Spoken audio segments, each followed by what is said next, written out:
Trending heroine రష్మికపై Karnataka MLA Ravi Kanaka మండిపడ్డారు. ఆమె కన్నడ చిత్ర పరిశ్రమను గౌరవించడం లేదని, అంతర్జాతీయ చలన చిత్రోత్సవానికి హాజరు కాలేదని విమర్శించారు.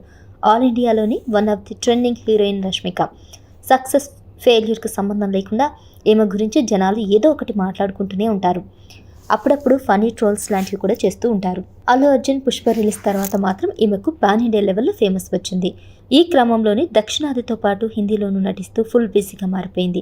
అదే సమయంలో వివాదాల్లోనూ ఇరుక్కుంటుంది. తాజాగా ఆమెపై కర్ణాటకలోని మాండ్యకు చెందిన కాంగ్రెస్ ఎమ్మెల్యే రవి కనక మండిపడ్డారు. రష్మిక తీరును విమర్శిస్తూ తాజాగా జరిగిన ప్రెస్ మీట్లో వ్యాఖ్యలు చేశారు. బెంగళూరు వేదికగా జరుగుతున్న ఇంటర్నేషనల్ ఫిల్మ్ ఫెస్టివల్లో పాల్గొనేందుకు ఆమె అంగీకరించలేదని ఆరోపించారు. ఆమెకు సరైన గుణపాఠం చెప్పాలని అన్నారు. కెరీర్ను ఇచ్చిన ఇండస్ట్రీని గౌరవించడం లేదని ఆమె మీద మండిపడ్డారు. ఈ విషయం ఆమె తెలుసుకోవాలన్నారు. పునాది ఇచ్చినటువంటి కన్నడ ఇండస్ట్రీని మర్చిపోతుందని అన్నారు.